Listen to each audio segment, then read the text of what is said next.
nombre del Padre, del Hijo y del Espíritu Santo. Amén. Misericordia, oh Dios omnipotente, imploro humilde, apiádate de mí.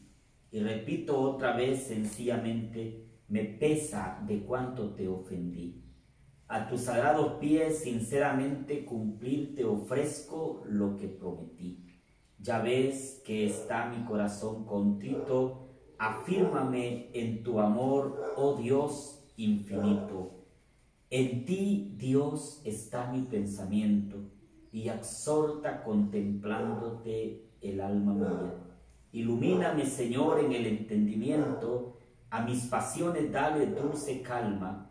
De cuanto te ofendí, hoy sí me arrepiento, y me presento con olivo y palma. Símbolos son de pura fe y misericordia. Misericordia, oh Dios, misericordia.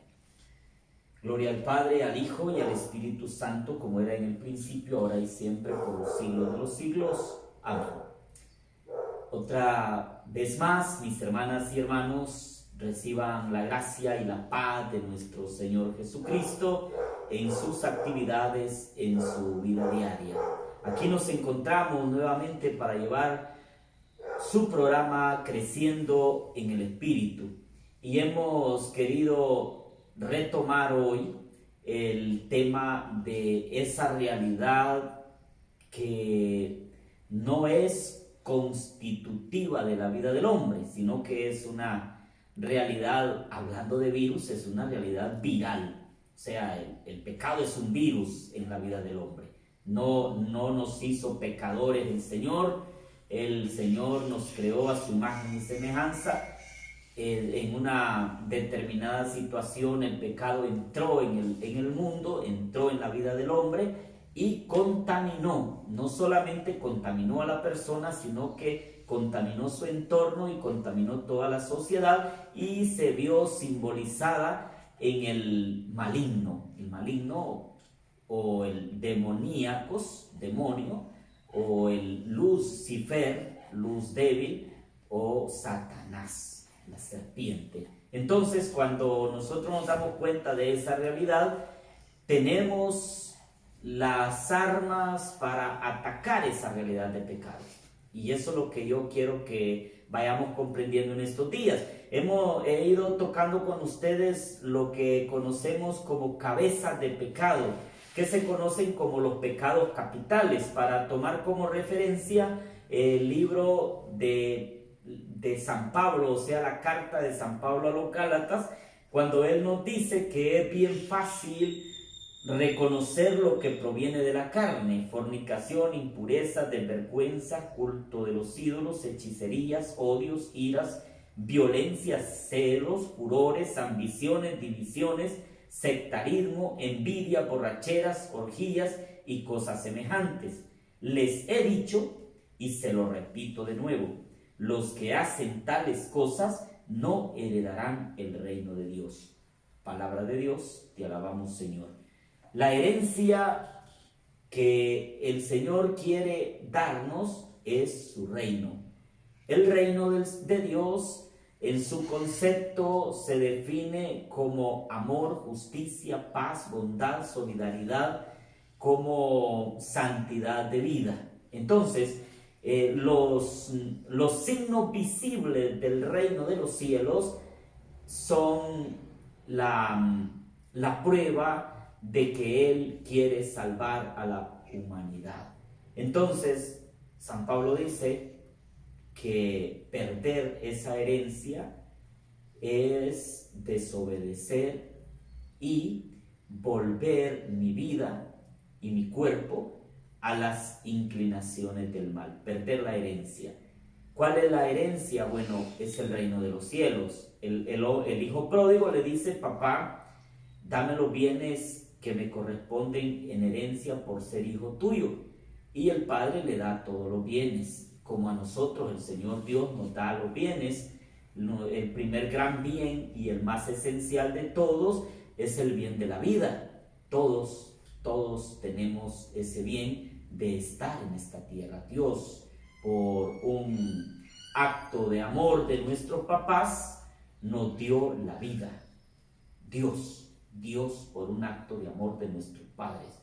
No fueron solamente nuestros padres. Por eso usted no puede estar renegando ni tampoco malgastando su vida como si la quisiera acelerar o como si quisiera terminar rápido o estarle perdiendo el sentido a la vida, estar en una situación de sinsentido, de desprecio de sí mismo o de sí misma, de autoestima baja o de situaciones de inclinación al mal o al pecado, como dice el apóstol San Pablo. No, su vida es el regalo de Dios y unido a su vida tiene usted también la dignidad de ser hija y de ser hijo de Dios. Y esa dignidad le regala la completa libertad. Por eso dice el apóstol Pablo, ¿cuál es la verdadera libertad? La verdadera libertad es no estar sometido a esas situaciones que San Pablo ya nos está contando en la carta a los Gálatas. O sea, fornicaciones, impurezas, desvergüenzas, culto de los ídolos, hechicerías, odios, ira, violencia, celos, furores, ambiciones, divisiones, sectarismo, envidia, borracheras, orgías, cosas semejantes. Un paréntesis nada más para darle una palabra a aquellos que dicen que nosotros los católicos adoramos ídolos. San Pablo no se refiere a eso de ninguna manera. Los ídolos son aquí porque él está en la isla de Galicia, o sea, la carta a los Gálatas es para los de la isla de Galicia, ya en Asia. Entonces ahí tenían muchos ídolos y ahora en nuestro tiempo pues los ídolos modernos, la pasión de muchos dicen que es el fútbol, están desesperados cuando no han abierto todavía las canchas. La pasión de muchos, el ídolo del fútbol, el ídolo del dinero, el ídolo del poder, son ídolos que atrapan la vida del hombre porque el ídolo no libera, el ídolo esclaviza. Entonces muchos se vuelven esclavos de esos ídolos o esclavos de sus propias o mismas pasiones. Entonces a eso se refiere. Nosotros comprendemos que como buenas y como buenos cristianos debemos sentirnos o estar liberados de esas situaciones. Por eso estábamos reflexionando sobre los pecados de cabeza de pecados, pecados capitales, soberbia, lujuria, gula, avaricia, envidia, ira y pereza. Y también yo les decía, y a la par, para no perder de vista cómo rebatir el pecado o cómo hacerle frente al pecado, si somos soberbios, vamos a cultivar la humildad. Si somos lujuriosos, vamos a cultivar la castidad. Si somos golosos, vamos a cultivar la templanza. Si somos avarientos, el cultivo debe ser de nuestra sencillez. Si en nuestra vida somos envidiosos, el cultivo debe ser de la caridad. Y si hay ira en nuestro interior y en nuestro corazón, paciencia, paciencia. Y si hay pereza, pues tratemos de trabajar, seamos personas productivas, seamos personas laboriosas. Yo ya les había hablado de la soberbia y les había dicho que la persona soberbia es aquella que se prefiere a sí mismo antes que a Dios. Les había hablado de la avaricia y es un mal en muchos corazones, especialmente en aquellos que poseen bienes económicos en grandes cantidades o a gran escala, por ejemplo los bancos o los prestamistas. Entonces son avarientos y cobran más de lo debido, alteran intereses. Entonces esa persona avarienta tiene como su Dios al dinero o las cosas o las personas. Les había hablado también de la lujuria y contra la lujuria la castidad. Y les decía, pues la lujuria es un pecado capital que es considerado como un demonio que consume la vida de la persona materialmente hablando, pero no se muere el espíritu de la lujuria, se pasa, se transmite. Ese sí es un virus peor que el que estamos viviendo ahora, porque este virus, fíjense que se transmite. Si su antepasado fue lujurioso, pues lo más probable es que también usted va a ser lujurioso. Por eso yo les hablaba también de hacer un retiro de sanación interior que se conoce como sanación intergeneracional. Eso se trata de desatar las amarras que el diablo en generaciones ha puesto al hombre, en la parentela, ¿verdad? En los parientes. Por eso debemos nosotros, mis hermanas y hermanos, llenarnos de esas gracias espirituales. Continuando hoy con esta lista de los pecados capitales, tenemos el pecado de la ira. Ay, Dios mío, la ira. Como cuánto daño hace la ira a las personas. La ira es pasión desordenada por la que ante un pequeño estímulo o provocación nos convertimos en fieras. Yo les digo así en palabras mías, se nos sube el charquito de sangre a la cabeza y parece que todo se derrumba en nuestras vidas. Y la persona que tiene ira es una persona que difícilmente puede controlarse, puede controlar su instinto de ira. Es como una fiera, dice, hay grados en la explosión desde la ira, y ahí podemos entender como el enojo, que San Pablo va a decir, enójense pero no pequen, que la puesta del sol no les sorprende en sus enojos, para que no dejen lugar al diablo en su corazón, que no les dure todo el día el enojo. Los enojos son parte de la ira, hasta los insultos son parte de la ira, y hay personas que no se controlan ni en el enojo ni en el insulto, sino que se van al golpe, el puñetazo o otra clase de golpes, también es parte de la ira, y puede llegar incluso hasta las heridas y la muerte. Imagínense hasta dónde nos puede llegar la ira. Hay situaciones que justifican la ira, la injusticia, los abusos. Jesús se enojó cuando en el templo habían convertido el comercio dentro de los atrios del templo en un mercado. Hizo un látigo, dice, y sacó a los mercaderes del templo y les dijo: han convertido la casa de mi padre en cueva de bandidos, o sea, en un lugar de comercio. Esa es una sana, pudiéramos decir, ira, especialmente cuando hoy en día pudiéramos representarlo de esta manera. Hemos convertido la fe en un modo de vida o en un comercio. Y hay traficantes de la fe. Conocemos traficantes de la fe, conocemos en nuestra misma realidad de pueblo, de nación, conocemos traficantes de la fe, y no voy a desconocer que tanto en iglesias o denominaciones evangélicas como dentro de la iglesia católica hay traficantes de la fe que venden la iglesia. Yo recuerdo una anécdota allá en Lempira, cuando estuve 4 años en la parroquia Nuestra Señora de Candelaria. Allí hacían chiste y era real, pero ellos lo veían como un chiste.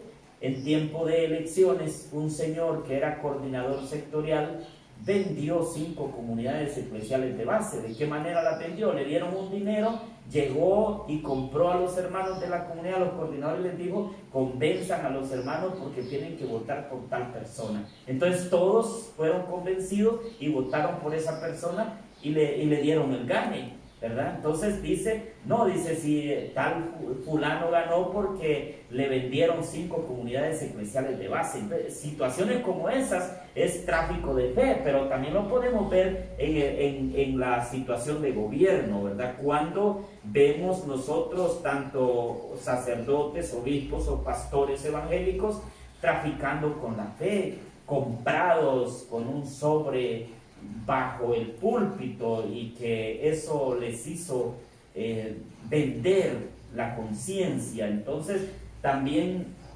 eso puede levantar de alguna manera la ira, así como Jesucristo miró a los vendedores en el templo y de qué manera los sacó. Entonces los abusos también, nosotros hemos vivido esa realidad últimamente de noticias muy dolorosas de la pedofilia o paidofilia, como muchos le quieran llamar, de abusos de menores. que aprovechando la situación de autoridad, aprovechando la cercanía a las personas y especialmente a los pequeños, han abusado de ellos. Eso causa también un enojo en la sociedad y en las personas mismas, y lastima y daña las relaciones de iglesia, porque no debería darse en una institución que es de origen sagrado y de origen divino. Sin embargo, por esa parte humana de las personas, son situaciones que se han dado, y por eso les digo, también muchas personas pueden caer en esa ira ante una persona que le haya hecho daño a un ser querido. Entonces, relacionado también con la ira está la venganza, el fanatismo. El fanatismo es parte de esa ira. Imagínense que la ideología fanática religiosa ha creado cantidades de muertos. No sé si ustedes históricamente conocen, por ejemplo, la Guerra de los 100 días que se dio en Europa en tiempos de Napoleón Bonaparte. ¿Qué significó eso? Significó la guerra entre los católicos y los evangélicos de Inglaterra, de Francia. Y hubo gran cantidad de muertos de ambos lados, tanto de la parte de la Iglesia Católica con sus ejércitos, como de parte de la Iglesia Evangélica con sus ejércitos. Y esa historia está ahí, y no la podemos desconocer. Se conoce como la Guerra de los 100 días. Entre a la internet, usted que tiene facilidad, y busque ahí cómo se sucedió la Guerra de los 100 días, quiénes eran los protagonistas de esa guerra, y nos vamos a dar cuenta que era por cuestiones religiosas. Entonces, la ideología ha dividido al hombre, la ideología política, la ideología religiosa. Podemos ahora saber de la tragedia de tanta muerte en las grandes religiones hindúes, de los musulmanes, en la misma persecución contra los cristianos, y aquí podemos decir cristianos también de denominaciones o de iglesias antiguas evangélicas, y de la Iglesia Católica también. Entonces, todas esas realidades las podemos ver en nuestra vida a través de este pecado de la ira, por el fanatismo, defender algo con un entusiasmo desmedido, el odio, la intransigencia, ser incapaz de ceder ante cosas discutibles, personas que no tienen esa capacidad de ceder o de perder incluso su derecho. Y luego también la ira desmedida, en la intolerancia, no aceptar posturas distintas a las propias, la discriminación, parte de la ira, y ahora lo estamos viviendo en esta etapa de la historia de nuestra humanidad, especialmente en Estados Unidos. Hemos mirado las últimas noticias, cómo se ha dado la discriminación por el color, por la condición social, o por la razón que haya tenido que vivir una persona para estar en ese país, ha sido sometida. Bueno, esa es parte de la ira, ese es un demonio. Esa persona que le pone allí y asesina a este negro, asfixiándolo, le pone su rodilla en el cuello, esa persona está cargada de ese demonio de la ira. Lo hace con una hazaña tal de que este hombre negro, que no tiene mi mismo color de piel, debe morir. Y el pueblo se ha rebelado, pero también podemos mirar los casos de cómo se le cerró el hospital a tantos inmigrantes, a tantos latinos, porque no tenían cómo pagar un seguro, o porque el Estado no les proporcionó un seguro. Esa también es ira, esa discriminación que se da del ser humano por la condición social a la que pertenece. Tanto tienes, tanto vales; nada tienes, nada vales. Así es el dicho. Y otro que los nicaragüenses tienen, que el que tiene más galillo es el que traga más pinol. Entonces, toda esa situación es parte de la misma ira, de la misma violencia que el ser humano está viviendo, de la misma discriminación. La virtud contraria a la ira es la paciencia. La paciencia es recomendada en la Sagrada Escritura. El modelo de la paciencia es el siervo Job. Y aquí habría un espacio muy importante para que usted tome o retome la Sagrada Escritura, y le pediría yo lea completo desde el primer capítulo y versículo el libro del siervo Job, porque el siervo Job es un caso de esa paciencia que ante las pruebas y dificultades de la vida puede él mantener el equilibrio de su paciencia. No es fácil, ¿verdad? Entonces, porque las preguntas esenciales del libro de Job es: ¿por qué los buenos sufren? Esa es una primera pregunta. ¿Por qué los buenos sufren? ¿Por qué a los buenos les va a veces tan mal? ¿Y por qué a los malos a veces les va tan bien? Esas son otras dos preguntas que se hacen y que se pueden responder a partir del libro del siervo Job. ¿Por qué los buenos sufren y los malos no? ¿Por qué a los buenos les va tan mal y a los malos a veces les va tan bien? Son las preguntas, y si usted lee todo el libro, ahí va a encontrar las respuestas a esas preguntas. No se las voy a dar yo. Léalo y búsquelas, y después me dice: padre, fíjense que le di 2 leídas al libro y no he encontrado todavía las preguntas por qué los buenos sufren, o por qué a los malos les va bien y a los buenos les va mal. Entonces, si usted no las encontró, yo le voy a ayudar a encontrarlas, pero primero lea el libro, ¿verdad? Entonces, esa es la paciencia que tuvo el siervo Job, la paciencia de Moisés ante un pueblo que se le abalanzaba, que se venía encima de él, y que tuvo la paciencia de conducirlo hasta llevarlo bien cerca de la tierra prometida. Luego, la paciencia de Cristo, de nuestro Señor Jesucristo: aprendan de mí que soy paciente, que soy manso y que soy humilde de corazón, dijo Jesús. Se define a sí mismo como el hombre más dulce, más amable y más paciente, que en los momentos de más crisis y de más tensión lograba conservar la más completa paciencia, tranquilidad y paz. Esas son virtudes que van contra la ira, o que derrotan la ira. Luego también es necesaria la paciencia histórica, pues los cambios sociales que necesitan nuestros países requieren de mucho tiempo y de mucha paciencia ante la indignación y precipitaciones aceleradas de nosotros en los momentos actuales.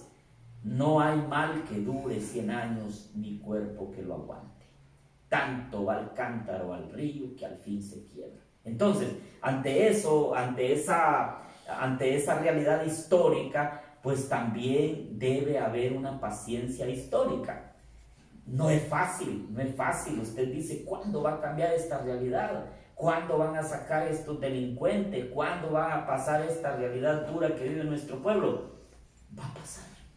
Paciencia, va a pasar. La paciencia histórica: 100 años o más de 100 años, 200 años de sometimiento, de habernos puesto un yugo, de habernos puesto un arado, como decía Mario de Mesapa, de más de 200 años de ser bueyes arando la tierra de los ricos. Entonces, ¿y cuándo nos van a apiar el yugo? ¿Y cuándo vamos a tener la paciencia de poder darle un giro, un cambio, y de mirarnos realmente como verdaderos hermanos, no mirarnos como contrarios? ¿Cuándo va a suceder eso? Entonces, en ese sentido se cultiva la paciencia histórica, porque se requiere de tenerla en nuestra vida para esos cambios que esperamos. Luego, un quinto pecado capital, no sé si voy a tener el tiempo para definirlos todos, creo que no, pero la gula. La gula es el consumo excesivo e incontrolado de comida o de bebida, y llega a extremos irracionales e innecesarios. Entre nosotros es más frecuente el abuso de la bebida. Díganle a los del paraíso el uso de la bebida. Díganle a los hondureños. Si esta Semana Santa recién pasada ya tenían proyectado los mismos 7 millones de de cervezas que se iban a tomar y como dice el dicho, se les fue el tiro por la culata. Entonces no pudieron hacerlo, pero hay un consumo excesivo de bebidas alcohólicas y en medio de la pandemia, en nuestros pueblos que quizá han logrado conseguir un poco más los lempiras, y no sé si solamente lempiras, pues le han dado rienda suelta a la bebida alcohólica. Ese gula, porque ese exceso de comida o de bebidas alcohólicas, pues va perjudicando su cuerpo. Le va dando una razón, una forma diferente de ser a su mente, a su cuerpo, porque si no hay una mente sana, tampoco no hay un cuerpo sano. Entonces, en un cuerpo sano, pues una mente sana. Y la inclinación a la bebida, la inclinación al mal, la inclinación al excesivo abuso de las comidas, pues también está considerado como un pecado. Un pecado. Imagínense ustedes, por ejemplo, en la historia, este emperador romano que se llamaba Nerón, que era un verdugo que mató a su propia madre y quemó la ciudad y luego le echó la culpa a los cristianos y mató una gran cantidad de cristianos. Ese señor hacía las fiestas 15 días de banquetes. Y ustedes dirán, pero ¿y cómo aguantaba estar comiendo 15 días? Se recostaba como buey en un cojín y en el suelo, ahí le llevaban comida, vomitaba, botaban y seguía comiendo. Era una enfermedad bastante rara, ¿no? Entonces, de ese emperador romano llamado Nerón. Entonces, esa es la gula. Para ello yo les recomendaría que pudieran ustedes, no recuerdo el actor en este momento, pero hay una película que se llama así, los 7 pecados capitales, y en uno de esos 7 que sale la gula, el prototipo de ese pecado es ese Nerón que yo les hablo, ese emperador romano. Entonces, la persona tiene un abuso excesivo de las cosas. Aunque la persona sea pobre y no se tenga lo necesario para comer, pues busca, ¿verdad? Hoy se debe mencionar también aquí la drogadicción, que es también un pecado de la misma gula. Es una esclavitud y que está tan dañina para la salud, así como lo es el exceso del alcohol. Causan daño grande también para la familia, la convivencia y el estado de ebriedad o de drogadicción. Pueden las personas cometer grandes delitos o grandes crímenes. La virtud contraria a la gula es la templanza o también el don del dominio de sí mismo. Entonces usted va a cultivar la templanza. ¿Qué es la templanza? Es el pequeño sacrificio que usted va a hacer temple, con disciplina y con dominio de sí. Usted va a lograr derrotar el demonio de la gula, que es un don del Espíritu Santo señalado por el apóstol San Pablo en la carta a los Gálatas, capítulo 5, 23, que yo les había leído. Entonces, mis hermanas y hermanos, nos vamos a quedar acá porque luego vamos a ir desglosando los últimos 2 pecados que nos faltan, que es la pereza y la envidia, pero como hay que hablar tanto de estos 2 pecados también, entonces el tiempo no nos da, pero yo deseo que ustedes vayan meditando, reflexionando y sacando de su vida esa realidad negativa de pecado y creciendo en la gracia del Espíritu Santo, porque esa es la verdadera libertad de los hijos de Dios. Que el Señor les bendiga y les acompañe siempre, así sea. Amén.